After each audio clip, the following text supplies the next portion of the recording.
Hey fish friends, just want to talk to you a little bit about the spawn. These are a pair of my rainbow cichlids, and I have several other females, but it's the last male I have, so I'm eager to get some fry out of this spawn. And they are in the 180, but having no problem at all keeping the other fish at bay. I leave the night light on, the blue light on at night for them, and they've been able to keep the catfish out of their spawn as well. And they do have lots and lots of fertile eggs there. I'll drop their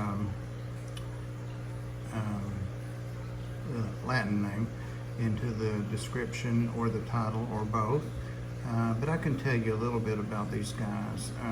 They're less aggressive than most cichlids. They're pretty easy to get along with. They make great fish in a community tank.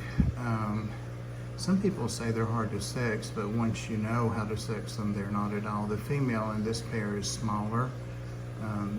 They usually are smaller than the males, but the very telling thing is the dorsal fin.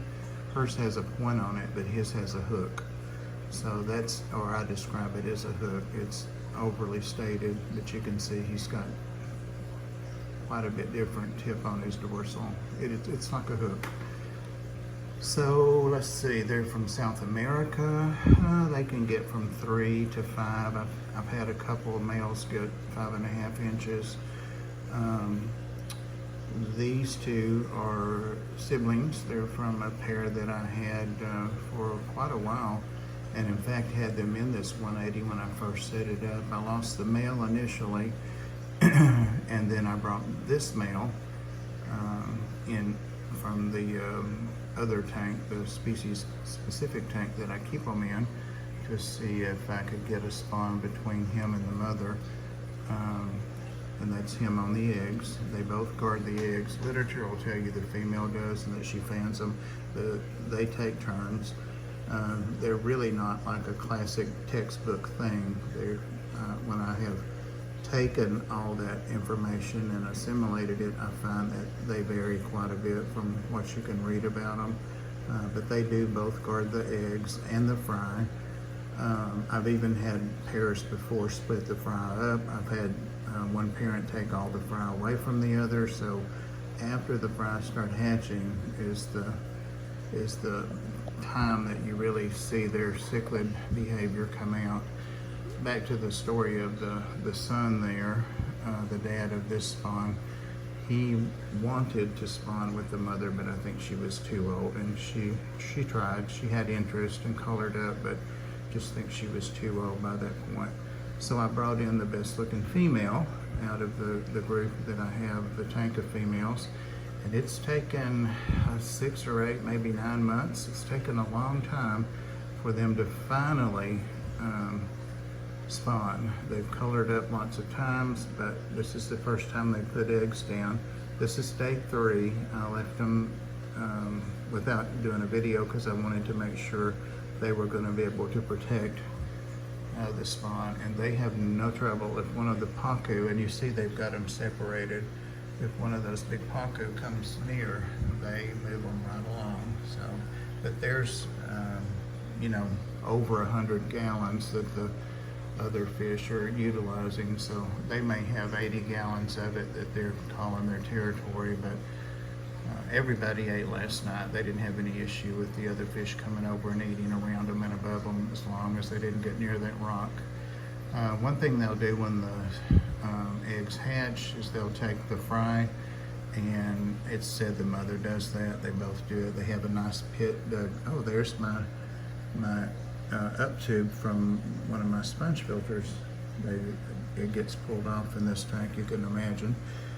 As the plants get moved around, the plastic, not the plastic, the silk plants, but I found that, or they found it for me. But that's the pit they have prepared. So as soon as those start hatching, they'll move them over there where they can guard them better. Sometimes they actually spawn in a pit like that, but literature again says they prefer a cave or a vertical surface like this side of a cave, and I've never had them spawn vertically, it's always horizontally. She is attending the eggs more than him. He seems to just guard them and fan them, and he does a great job guarding them. They're super colored up right now. Let's see. So they're from South America. Seth talked about their size. They are omnivores. However, easily in the wild, 70% of their diet is algae. They love string algae, any kind of algae. They love it, and they have special teeth for that purpose. So I try to give them some spirulina flakes. I give them also some actual kelp, dried kelp sheets that I have for the saltwater fish primarily, but they love their veggies.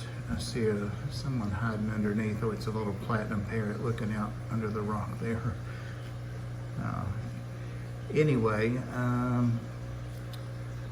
what else? I think that's pretty much all the highlights on them. I'll credit and give one of the sites a copy paste to the description.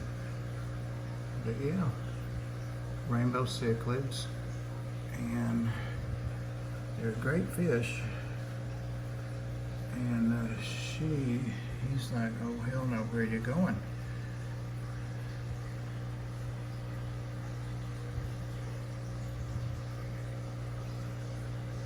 She comes off the nest. See, they take turns. It's not just the female that guards the nest. So she's guarding it. I don't know if they spawned on that silk plant thing over there. They keep looking in there. I doubt seriously that they did. But they keep looking over there. All right, guys. Leave me your comments and questions. I love getting your comments and talking about the stream with you, and or anything else. So I look forward to hearing from you. Appreciate the time, which is longer than I intended, that it took to watch this. And I love you guys and appreciate your support. See ya.